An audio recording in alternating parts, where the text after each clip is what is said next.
Hey guys, been a little bit, but we're back and we're here to update you on whether or not this Victor mole repellent, which we use for our voles, let's talk about whether or not it worked. So let's go.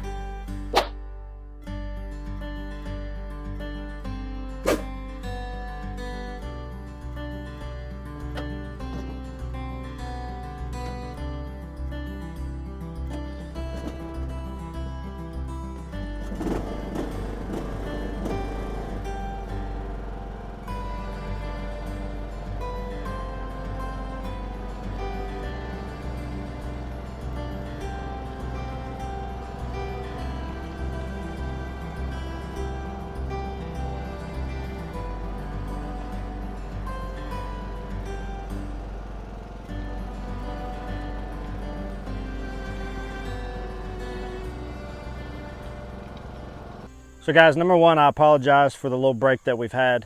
You know, it's just been super busy. I've worked a few extra things here at work. I also am helping out a really good friend of mine. Y'all have seen him on prior videos, Chris. He's got something that he's got going on, and it's taken up a lot of my time, but Chris has helped me out a lot here on my property, and so this is an opportunity I have to give back to him. But for those of y'all that have been understanding, I really appreciate that. For those of y'all that may be new to our channel, my name is Stan. I live here with my family, my wife and 2 kids, where we have about 3 acres, where we started up our homestead about a year ago after moving from the city in an attempt to cure my psoriasis. But for those of y'all that have been with us for a while, you know that this year's garden has been a huge struggle as compared to our prior year's garden. Well, the big issue we had this year ended up being voles.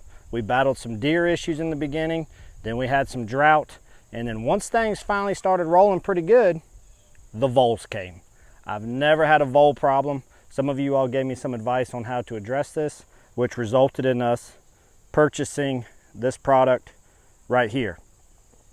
Now, there was a different brand that I was actually seeking. It wasn't available, and so we bought this product and we put it to the test to try to address the issues that we had.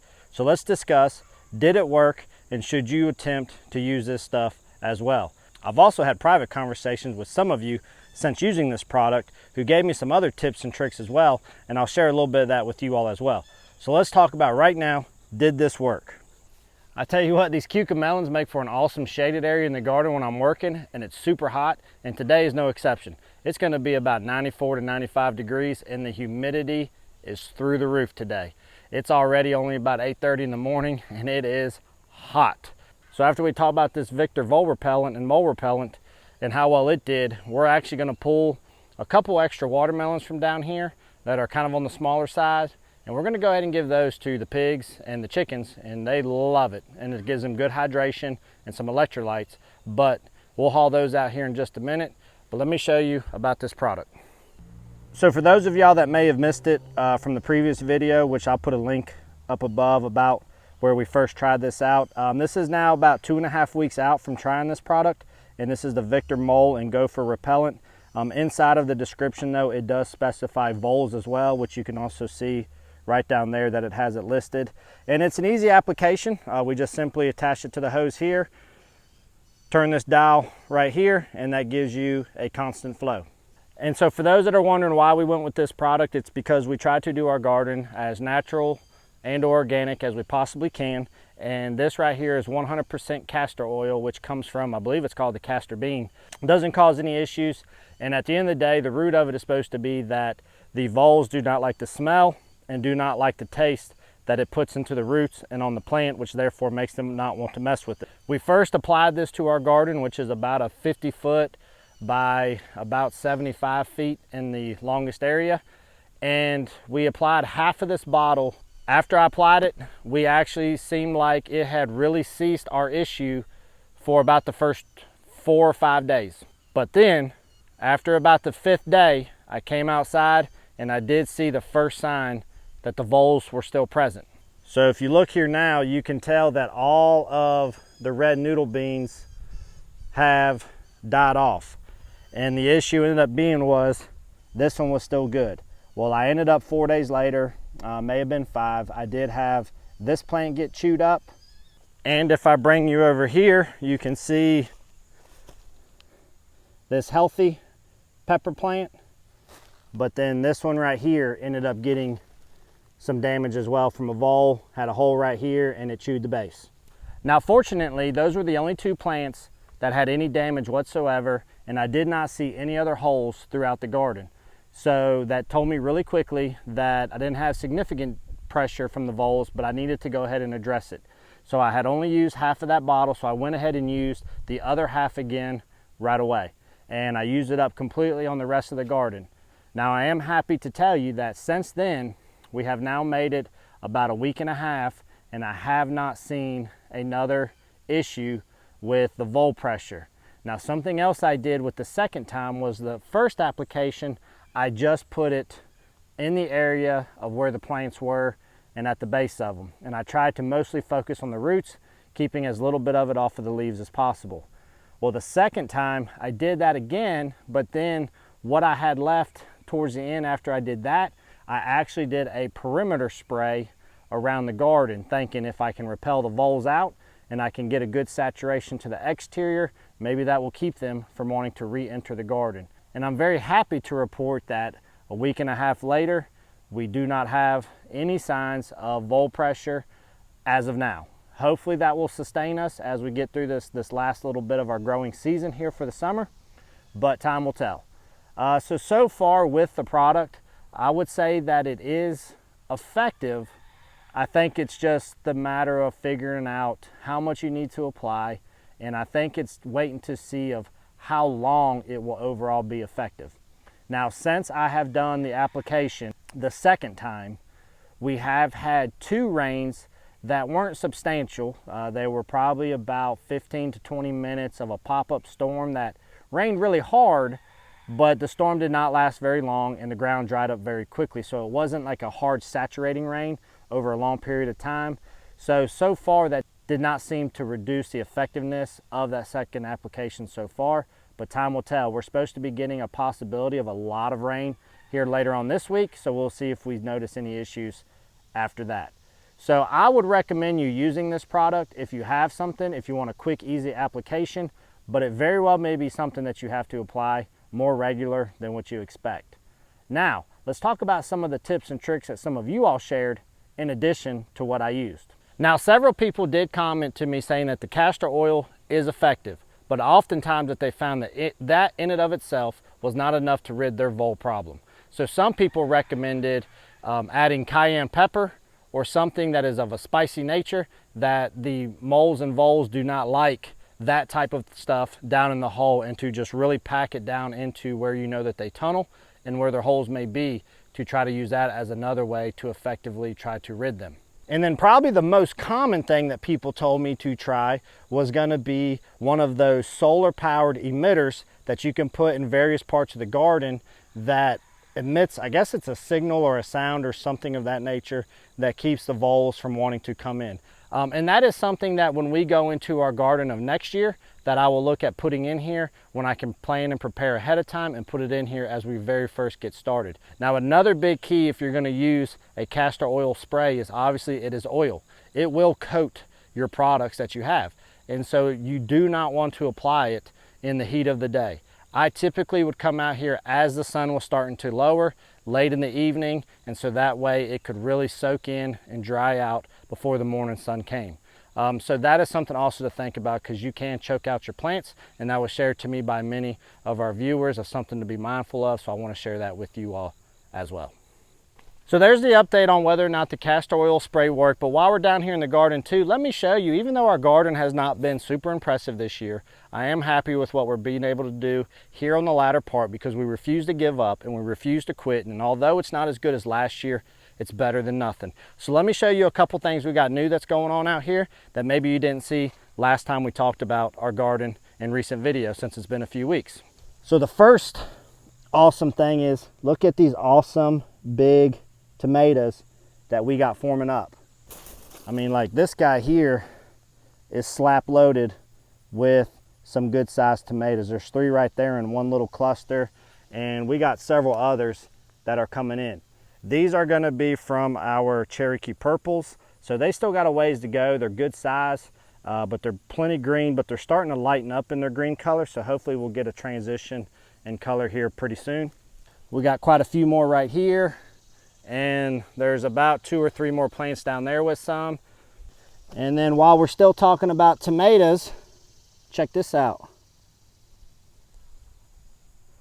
We officially have our first ripened tomato when I thought we were never going to have tomatoes for this year. This variety right here is called Sunrise Bumblebee. All the plant starts that I did, I provided my mother as well, who did a little backyard raised bed garden where she lives in a normal neighborhood, and she has fortunately given me some of these. And I will tell you, I'm not a big cherry tomato style guy, but these are a little bit bigger, and the flavor is amazing. The flavor of these Sunrise Bumblebees are so delicious, but they are super juicy, and you'll make a huge mess if you try to eat them, but I'll show you.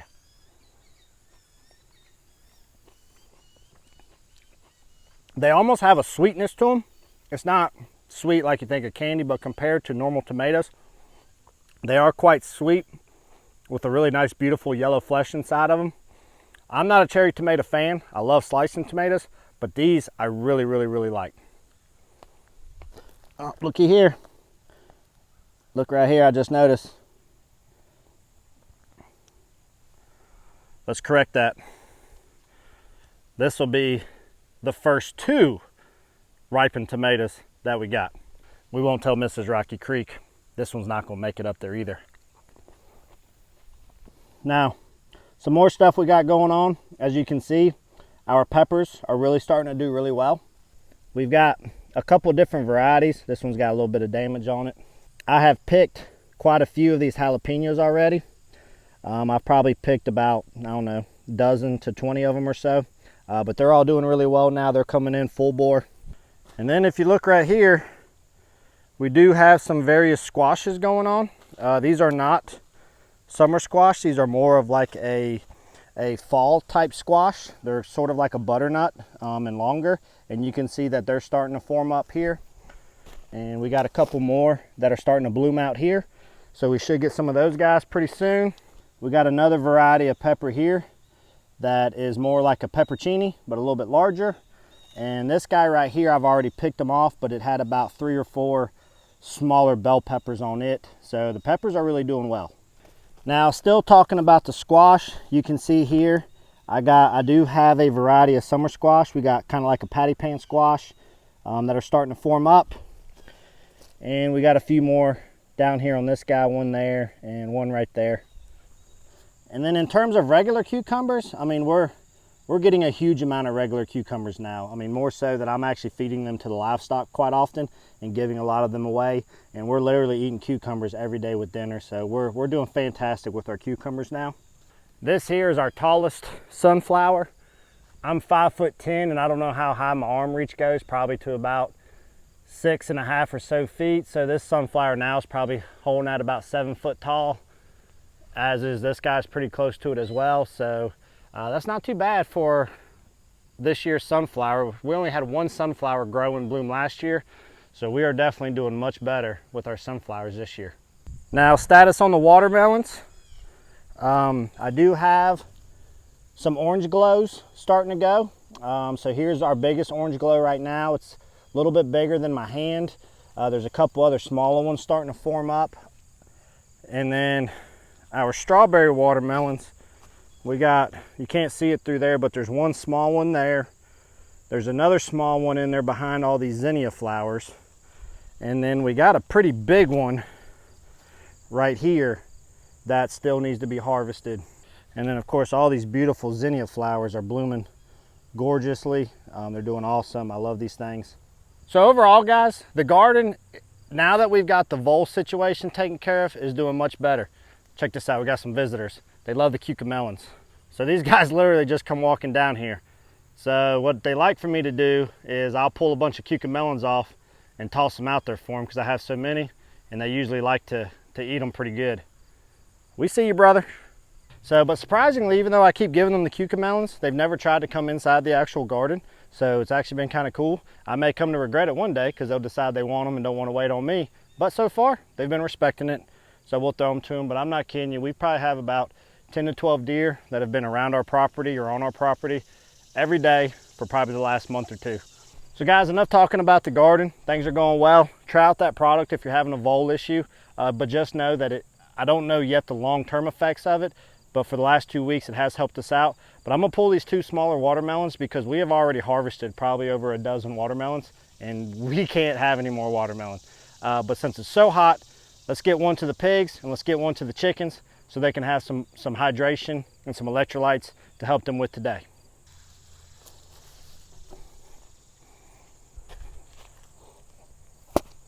Oh. So this one had actually already busted. I guess it got too much moisture. So this will be fine for the chickens and I'll give the other one to the pigs. But even then, this one I barely put on the ground and look at how easily it split. And look at how wonderful and juicy the inside of that watermelon is. I mean, I'll tell you right now, these watermelons are fantastic. Look at that beautiful red flesh. I mean, that is just amazing. Best thing about your own garden. Oh, so good. You always got snacks. Let's get these up to the animals. They'll love it. Chickies, got something for y'all. The vibration of the mower ended up making this one split the rest of the way, but I tell you what, sure is pretty. Too bad the chickens get the bad one. All right, guys. Y'all ready? I don't want nobody to get hit. Other than where it had already split, and it's not the most ripe, it's actually plenty good for them.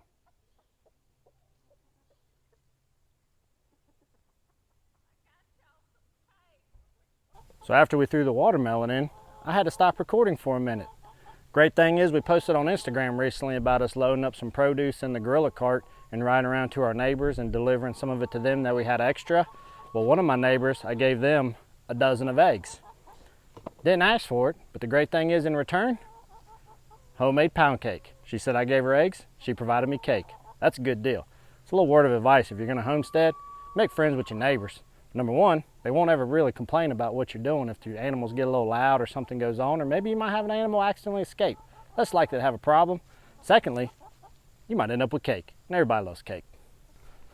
All right, delivered the cake to Mrs. Rocky Creek, get her put that in the refrigerator. That'll be good at lunchtime, but let's get this other watermelon up to the piggies. Tubby 1 and Tubby 2 must be sleeping. They're not out here right now. They done had breakfast this morning, now they're taking their nap.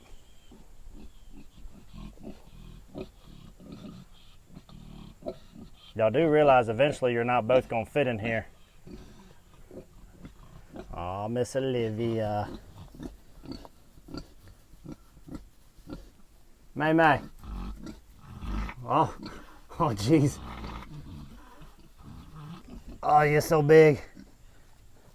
Hey, May, you want some watermelon? I think you'll like it. Yeah? All right, let me go get it for you. Hey, big dog. Got some? Oh, how's that smell? Yeah, you want that? Oh. Yeah. I think it's safe to say y'all like that.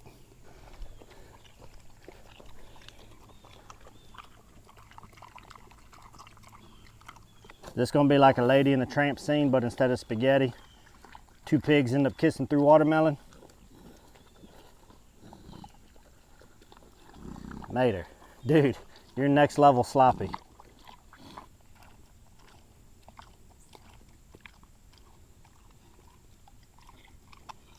Well guys, we're gonna go ahead and let them eat up. It's getting super hot today. We're gonna go ahead and hang out, do a lot of chores inside the house since it's gonna be so hot. But I wanted to share with you all and update you, as I said I would, about how well that Victor product worked for our vole issue. As of right now, things are going really well. We've made it about a week and a half to 2 weeks without seeing any signs of those voles now. We're hoping it'll maintain that way as we finish out the garden. So guys, if you're having a vole problem, maybe that may be an option for you to use. We got other plans to use in the future to try to address the vole issue, but for right now, it seems to be a good band-aid, and we're very thankful that it's worked so far. In the meantime, we're gonna try to get out the garden as much as we can, so both us and these guys and the chickens can all enjoy it for what time we got left here in the summer growing season. So guys, appreciate y'all hanging out with us. Hope everybody's having a wonderful weekend. Y'all be good, take care of yourself, and we'll see you here very soon on one of our next episodes. Thanks guys.